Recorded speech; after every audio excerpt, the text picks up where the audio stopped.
Welcome, everyone. Thank you for attending. Today, we are going to be talking about Hershey's Mill text and email scams. The presentations by the Hershey's Mill Technology Committee. And I am going to share this screen in just a second.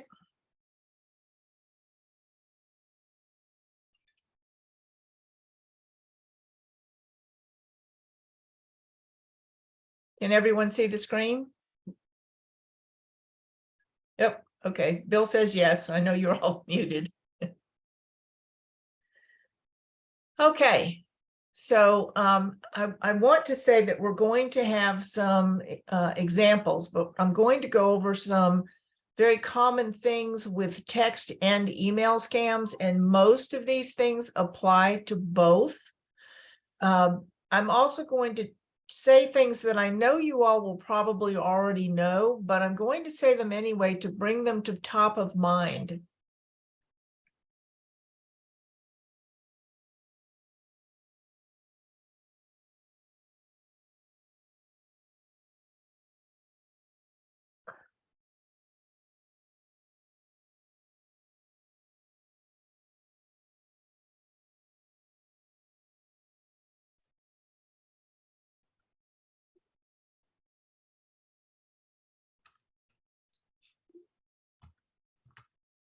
So last year, the federal government reported that 244 people that they've identified lost 42.7 million through text messages and email messages by false purchases, investing scams, helping someone out, and other means. A good example is one that we discussed this morning. Between text and email scams, it's estimated that over $1 billion has been lost in the last year. This is important for us. Some scammers will spend months befriending someone. They'll text you back and forth. They'll email back and forth with you. You may think you found a new phone buddy or a new pen pal. You may even think you've come to know them and all about their family. You will never know them or the truth. If this has come about unexpectedly or from someone that you have never known before, it's not real.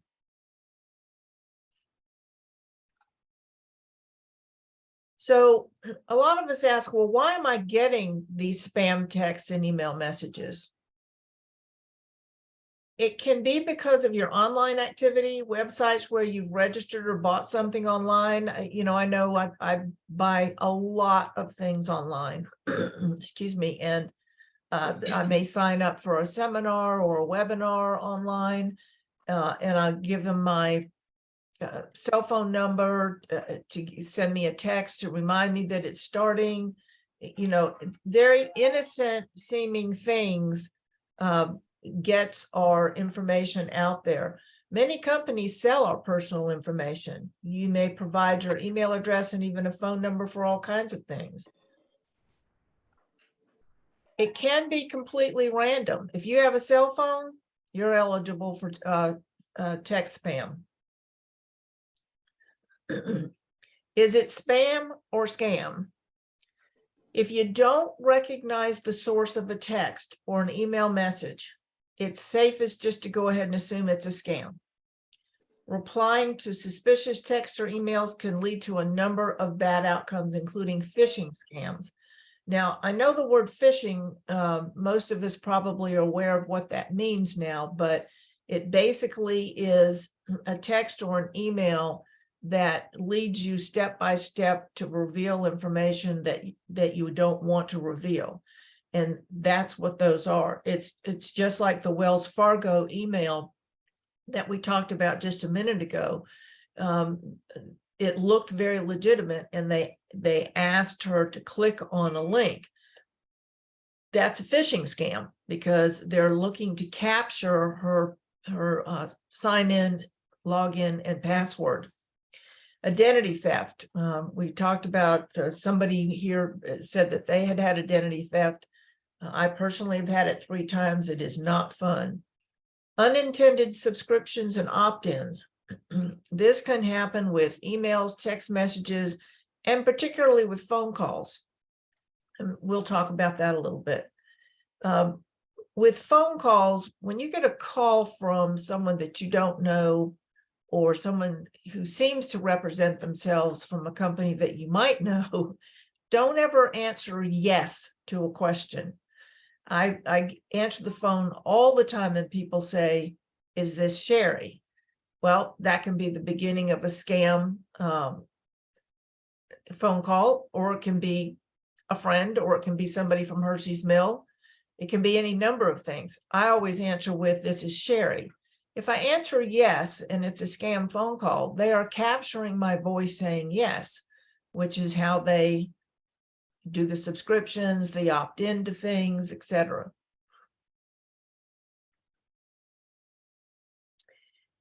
So spam texts and email messages. Scammers send fake texts and email messages to trick us all into giving them our personal information, things like your password, account number, social security number.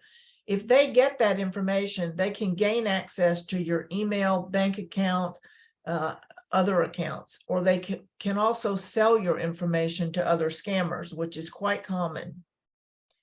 Scammers often try to get you to click on links in text or email messages by promising you something.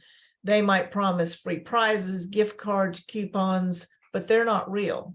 They might offer you a low or no interest credit card, but there's no deal and probably no card. They might promise to help you pay off student loans. That one's particularly dangerous. One of the worst scams going around now is offering to purchase your home for a higher than market price. And here's what they do. They tell you that they're taking over your mortgage and you don't need to make any more mortgage payments, and that they're transferring it to their name, or that they're paying it off. And homeowners have found themselves quite literally with someone that the home has been sold to coming to move in, and they think that they still own the home, or they think that they've paid rent to stay there for a few more months. Or more importantly, the scam is that they don't pay off anything, and you're ending up with back fees, etc. And what they've done is they have taken some money from you in the process. It's complicated, and there's different ways that they go about doing it. But if you don't initiate it, don't go for it. It's just really the bottom line. Scammers also send fake messages that say they have information about your account or transaction. They might say they've noticed some suspicious activity on your account. I get those all the time, almost weekly. Claim there's a problem with your payment information. I get those probably once a month. Send you a fake invoice and tell you to contact them if you didn't authorize the purchase. That's a monthly for me too. Send you a package delivery notification, and it's fake. And as a matter of fact, we're going to show you one of those.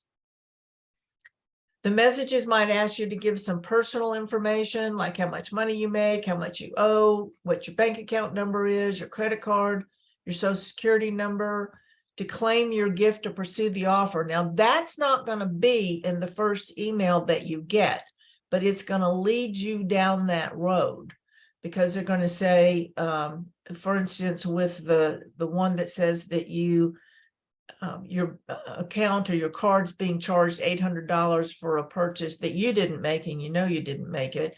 And then they'll say, well, to correct it and to get the money back in your account, they need your bank account number and they need your social security number. That's a very common scam. Or they might tell you to click on a link to learn more about the issue. And it might be any kind of issue that you might have interest in. Some links might take you to a spoofed website that looks real. All of the major banks have spoofed websites out there. If you log in, the scammers, what they're looking for is your username and password for the real website. Other messages might install harmful malware on your phone or computer that steals your personal or financial information without you realizing it. Now, many of us in Hershey's Mill have had our names and email addresses used to send spoof emails or scam emails to other residents in Hershey's Mill. And the way that happens is that program, that malware or that virus, however you want to term it, and really that's malware, gets on your computer and you you're not aware of it, and they go into your email address account or list and they start sending out emails. So they look like they come from you, but we're going to see some examples of those and how you can tell whether it's real or not. Anytime anybody that you know sends you an email and asks you to, can you go and get a gift card, or can you do this or do that, somebody's going to call you and ask you that, and just call that person if you have a question, but 9 times out of 10, it's not going to be real.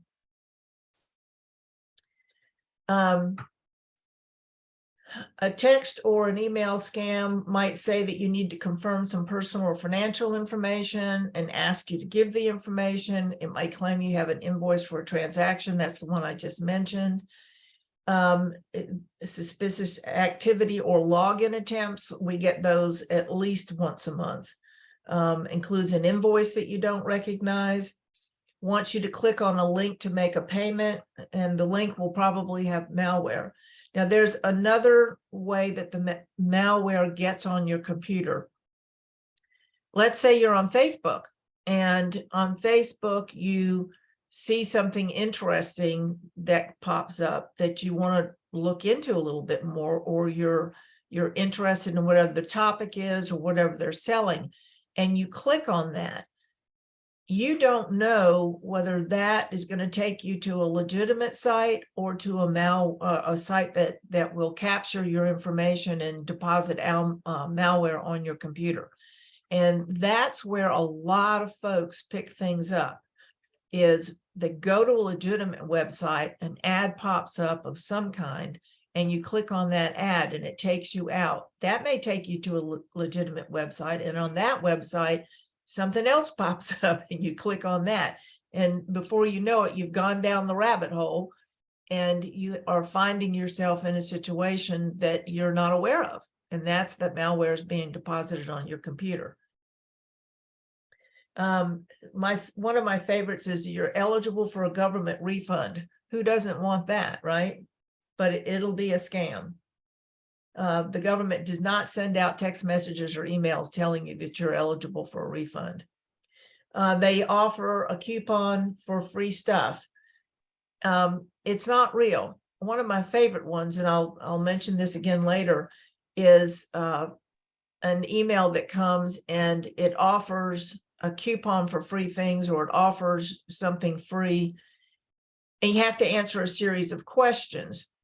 And I've got this because someone here in Hershey's Mill had gone down that rabbit hole and answered all those questions, and now we're concerned, and we had to work on recovering that.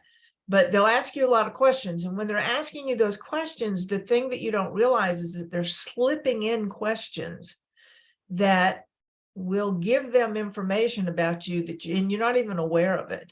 They may ask you, what your favorite dog's name was, or what your first dog's name was. Well, a lot of people use that as a security password because that's one of the questions that you can answer for instance, bank accounts, that kind of thing. So they slip that kind of thing in there. They may claim that there's a problem with your account or your payment information. It may claim, and we're going to show you this one, that you have a package delivery when you haven't ordered anything.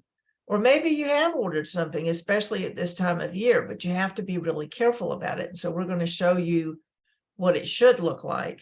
And we're going to show you one that is a scam. The message is filled with bad grammar or punctuation errors. I'm going to show you 2 of those, but the scammers are much, much better now. Just like that Wells Fargo email, it's very hard to tell the difference. They'll ask unusually specific ways to pay, such as gift cards, crypto, or payment apps. Recently, there was a Pico scam that was sent out. We got one and it said that we had to pay or our power was going to be turned off, and they wanted us to pay using a gift card. And of course, PICO is never going to ask anybody to pay using a gift card. And we know we pay our bills. So, you know, we weren't concerned about that. One of the newest ones that has started being sent out in the Eastern Pennsylvania area, and I'm sure nationwide because I've read about it other places, is an emailed arrest warrant or a notice that you're going to be arrested if you don't pay X number of dollars. And you either, and these will either tell you to pay it in cash, they'll tell you to pay it, use a credit card, you know, use this link, or they'll ask you to pay it using a gift card, that kind of thing. And then again, the notices that your power will be turned off. But the arrest warrant one scares a lot of people because, you know, who doesn't not want to be arrested? That is very scary, but nobody is going to email you an arrest warrant or notice that you may be arrested. They're going to come knocking on your door instead. So one of my favorites is answer these questions and win a $500 gift card. That's the one that takes you down the rabbit hole where you end up revealing information that they're very sneaky about what they get from you, and you don't realize it because you're answering all these questions and you're thinking, oh, a $500 gift card at the end. So some other signs. The text or email looks like it comes from a company that you know and even uses the company logo in the message. So check for these if you see that, and we'll show you an example. Does the email have a generic greeting, or does it have your name on it? If you're getting an email from a legitimate company that you do business with, it will address your name was going to be on there somewhere on the email. If the email says or text says your account's on hold because of a billing problem or any other type of problem, usually they'll invite you to click on a link to update your payment details. They may say that your credit card's expired or any number of things. You want to verify the email address, and I'm going to show you exactly how to do that and some examples of it. You want to carefully examine the email address that the email came from. Look at the URL address very carefully. Check the spelling. They use slight differences to trick your eye, and I'm going to show you a few of those. Compare the from address to the reply to address, and I'm going to show you some of those. Scammers are able to spoof a legitimate email address, but the reply to email looks like it, but it's different, and we're going to see some of those. They're pretty easy to spot once you know what to look for. So we're going to start now and look at some sample email and texts. This one is a really obvious one. First of all, look at this return email address up here. Does that look like anything that Norton 360 Security would send? And then it's sent to consumer3366@gmail.com. Well, that's not me. Now, it does say blind copy William Kane, but that right there is pretty suspicious. And dear happy customer, do you think Norton Security would send that out? Now, I think everybody here knows what Norton is. It's a security package that you can put on your computer. So here we have bad grammar. Norton 360 protection has been successful, renewed, and update. The charges sum will be reflected inside next 24 to 48 hours in your account. We all know that that's extremely poor grammar. And we received this one recently, November 21st. Usually this type of scam email isn't coming out anymore because they've gotten so much better at it. But the other thing, this is in a Hawaii area code. We check the area codes quite often. I mean, not that we're going to reply to it, but just so that we know. There are some area codes that charge you $9 a minute for calling. So there are things that you want to be careful with there also.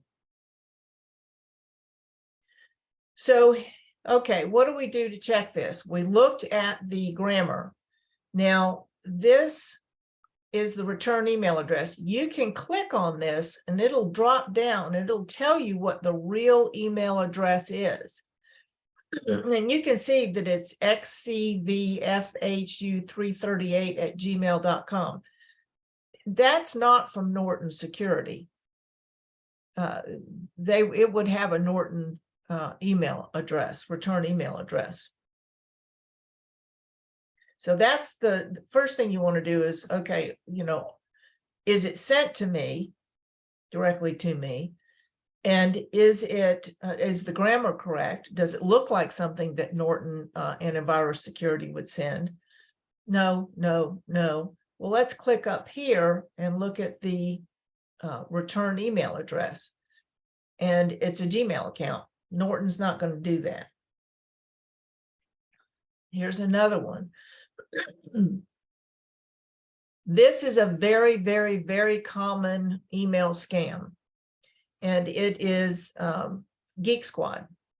We're glad to see you subscribed with our services once again. This is a friendly reminder just to inform you that your Geek Squad Tech Network Protection and PC software has been reactivated.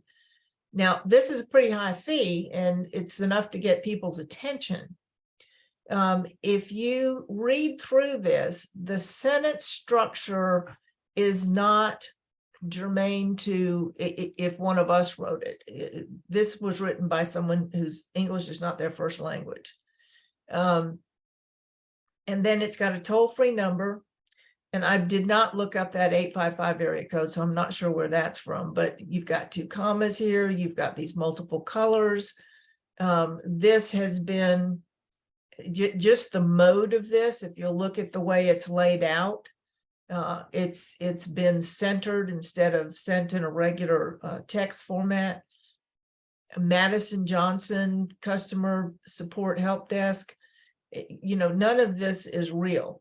These are not the way. This is not a professional email by any chance.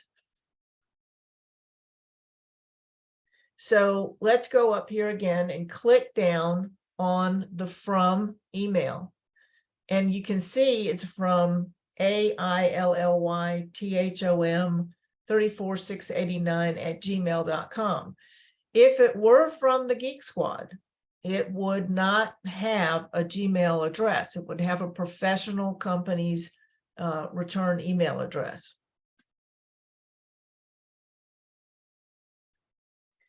So the next few examples are a nationwide problem. They're not limited to Hershey's Mill residents only. If you see the name of someone you think you know, it's not that person. I'm pulling examples from my personal text and emails. Malware gets into our computers, spoofs our names, and sends to everyone on our email address list. It's the same with phone calls that appear to be coming from someone you think you know. I'm sure that people here have gotten a phone, their phone rings, they look down, it's got someone's name. You think you know that person, or you do know the name of that person, and you answer the call and it's not them. And the reason for that is because these scammers can set the phone number to look like it's coming from anybody they want. It's very sophisticated today. So you have to be just as careful with your phone as you do with your email and text. So here's an example. Here's an email that says favor in the subject line. It says, sorry to bothered. That's not correct grammar. Do you shop from Amazon? And you see this space between the O and the N? They do that so that the filters on your email providers don't pick up the word Amazon, because Amazon is a known scam word. So they put a space there. So again, so that your filters on that your email providers use don't pick that up. So those are two clues right there. Here's another one. Hit the drop down on the from email address. irishmini@comcast.net. Well, maybe you know somebody who has that email address, but I doubt that that's really who this person is. Whoop. Here's another. Was this the next one? Yeah. Sorry. So this is a really, really, really interesting one that we want to pay special attention to. I slipped while walking and fell. Next thing I knew, I had broken my right femur. It required surgery. Now, this is a phishing scam email trying to get you to respond. The interesting thing about this is that you've got ANZAC here, and we're going to see where that drops down to. And it says reply to, pay special attention to this, ZECCHANN@gmail.com, right? So this is one of those emails that's looking for someone just to respond. If we look up here and we do the drop down, this says ZECHANN@AOL.com. So what's the difference? This one says ZECCHANN@gmail. That's the reply to. Remember, we talked about being careful about what the reply to is. This is who it's from, ZECHANN@AOL.com. Big difference, but it's very, very similar. And most of us aren't expecting anyone to try to scam us or spoof us or lie to us. I mean, we tend to be a trusting generation, which I think is a good thing. But these are the kinds of things that we have to look for today.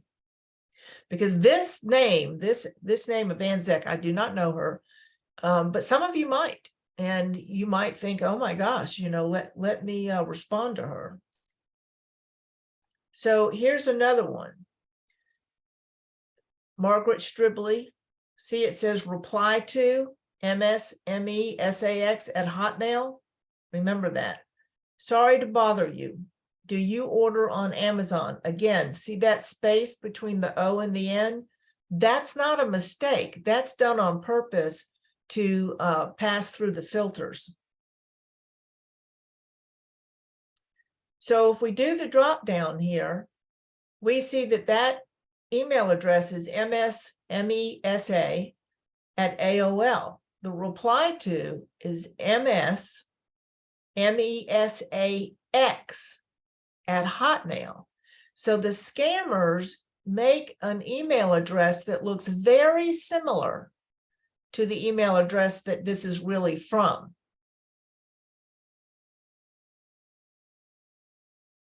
Here's another one. This one just says FVOR. I know that the younger generation speaks in shortened words, but somebody just left out the A.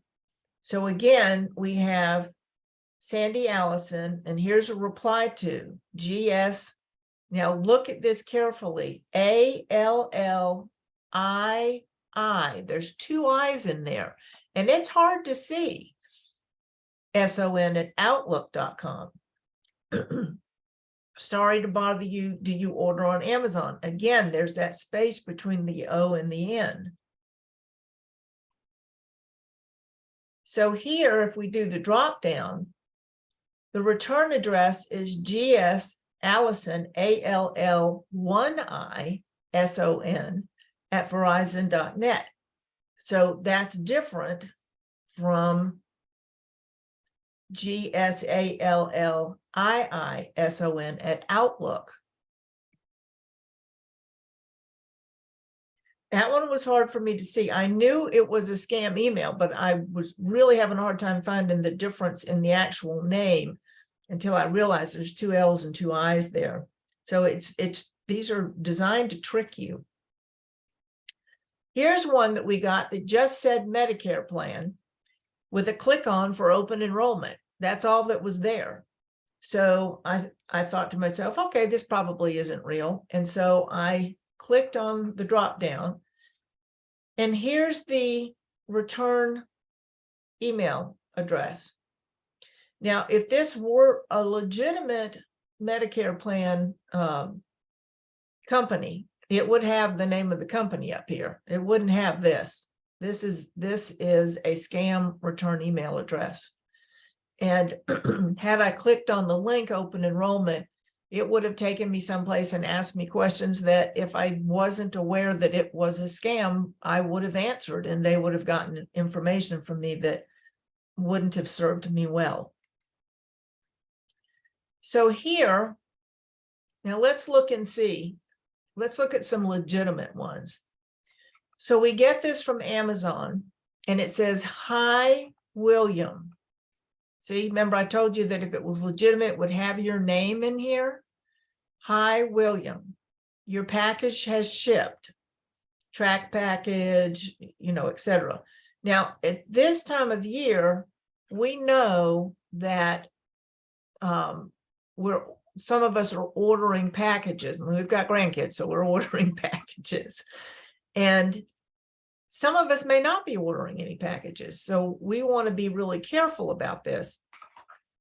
It has Bill's name, and it has an order number, etc.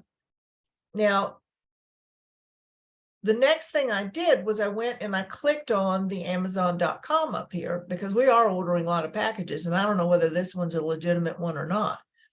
And this one says shipment-tracking at Amazon.com. That's a legitimate company return email address.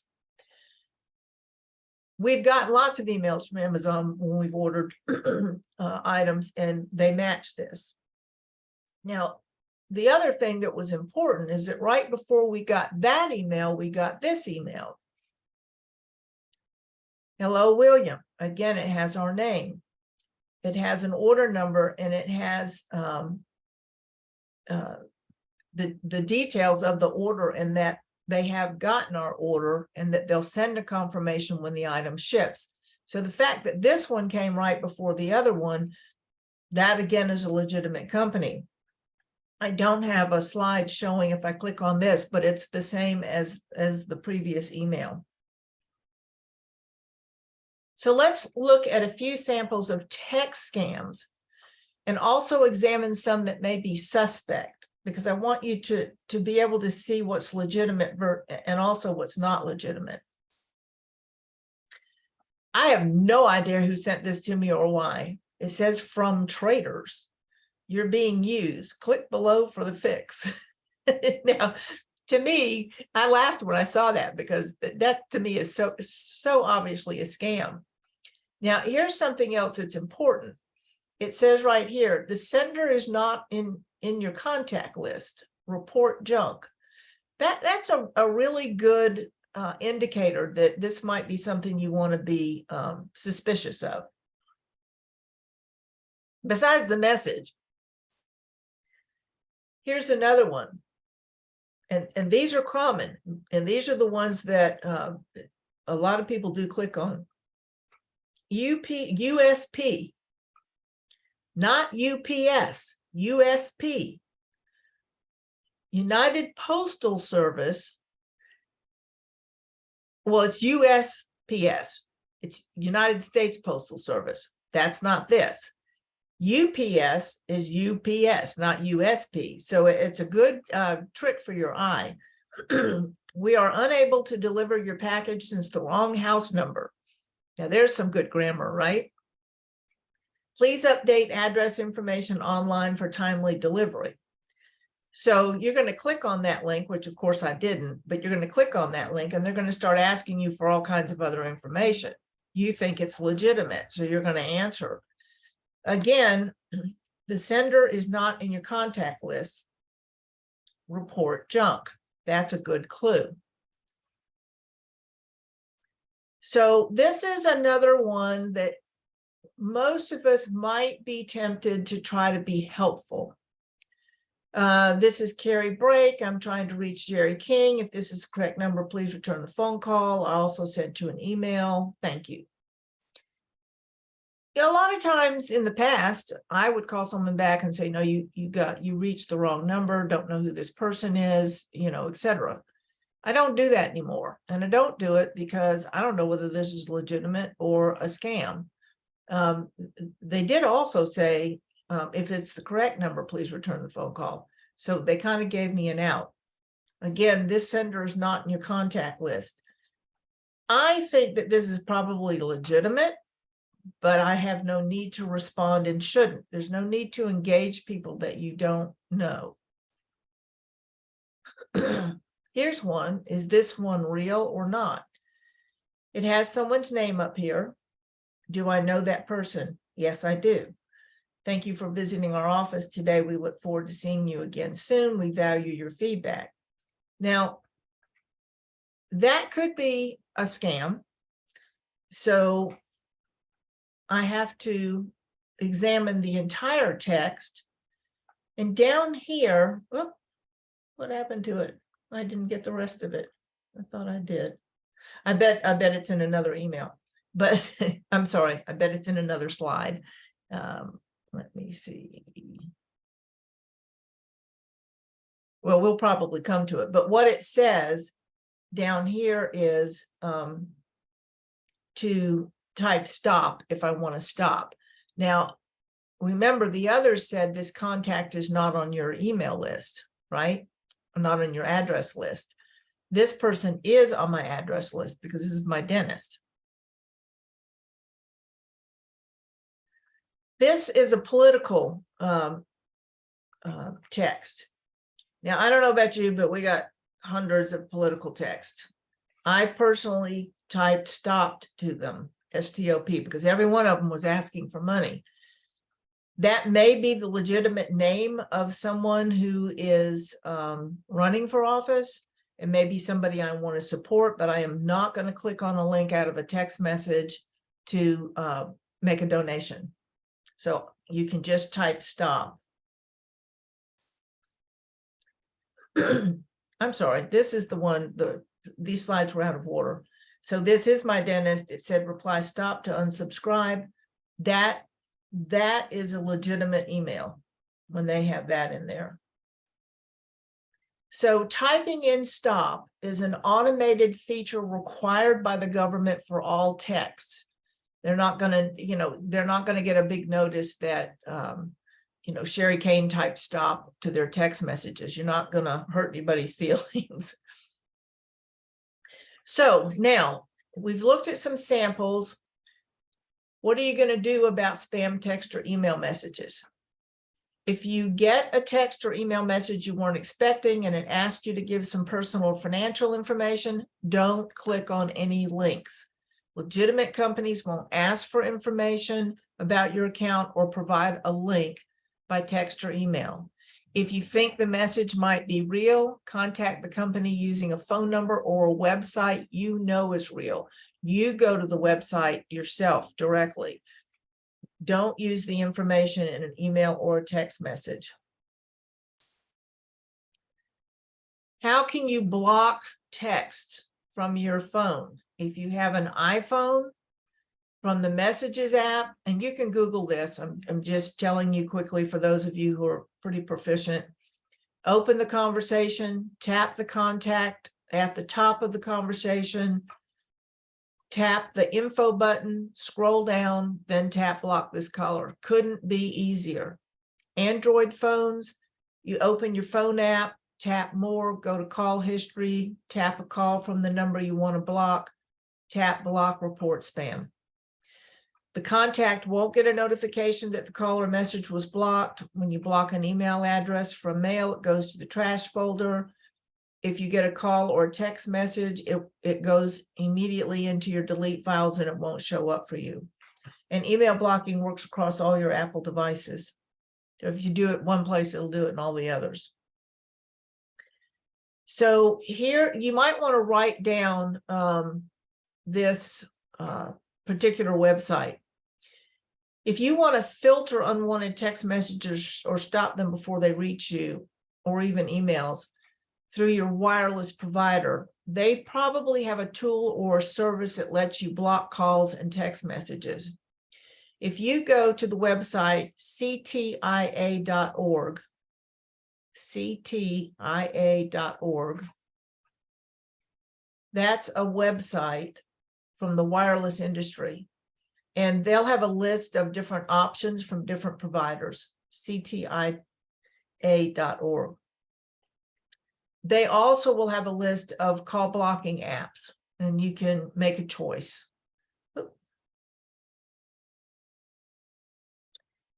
What to do if you get a spam or message you didn't consent to receive? If you want to forward it, you can forward it to 7726 so that your carrier can put a stop to it. That's for text messages. It just helps them because they do try to filter those. That's 7726 spam. Here's another website address that you might want to write down. This is the U.S. Federal Trade Commission's website, specifically on how to recognize and report spam and text messages. And it's consumer.ftc.gov/articles/how to recognize and report spam text messages. They might have some more examples on that website about how scammers are targeting people via text. If you get a suspicious text, but you think it might be from a legitimate source, don't reply to the text or the email. Instead, contact the person or company using a phone number or a website that you've confirmed or you know is authentic. For instance, some phone number off the back of your credit or debit card. Go to the bank website directly. Never use contact information in the text or email. And if you're particularly concerned, just go to your branch, your bank branch. How can you protect yourself? Use security software. Norton Antivirus is one of them. Set operating system software to update automatically on your phones, computers, and tablets. By doing that, you are always going to have the most recent software fixes or filters that the operating systems put in. We upgrade ours every time we get a notice that one's available to upgrade. Protect your accounts by using multi-factor authentication. For those of you who read the Hershey's Mill Technology articles in the Guide and Digest, we did an article on multi-factor authentication that explains it. We use it on almost everything now. It's very helpful. It takes a little bit longer to get into our accounts, but it's well worth it. Protect your data by backing it up so that nobody can get into your computer and with malware or a computer virus and wipe it clean. What to do if your email address was used when friends or neighbors received an email that looks like it was from you? Change the password on your email account immediately. Again, it's a nationwide problem. It's not limited to Hershey's Mill. And I can't express enough about changing your password immediately, because we've had Hershey's Mill residents who have lost their email accounts, literally lost them, because scammers or a virus or malware got a hold of their password, went in and took over their email address and changed the password on it. And now they can't get in. They have no access to it anymore. And I'm not saying that to scare you. I'm saying it because it's happened. It's real. If you clicked on a phishing link or opened an attachment that now you're concerned about, run your security software and allow it to remove anything it sees as harmful, and go to identitytheft.gov. Identitytheft.gov is a website that will assist you with that. Does anyone have any questions? We can open it up. If you'll unmute yourselves. I have a comment. Okay, Yeah, about your unwanted phone calls on your phone all the time. I used to get tons of them that were scams and things. So what I did now, I went on to this website and I did this link. And now every phone call that comes in, if it's not in my contact list, it'll go directly to, it won't ring. There's a text that pops up, says, you got an email or a phone call. But if you go to that, recent phone calls, it'll show you there, it's there. Now, if it's somebody like from a doctor's office, you don't have that particular phone number, it'll go directly to voicemail and they can leave a voicemail. If it's a scammer, they never leave a voicemail.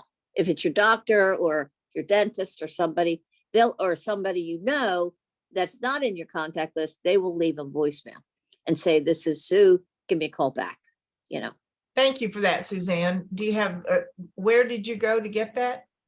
I can send it to you. You can then send it out to people. I have to look and see. It's been a while, but I just sent it to a friend. So let me see if I can pull it up.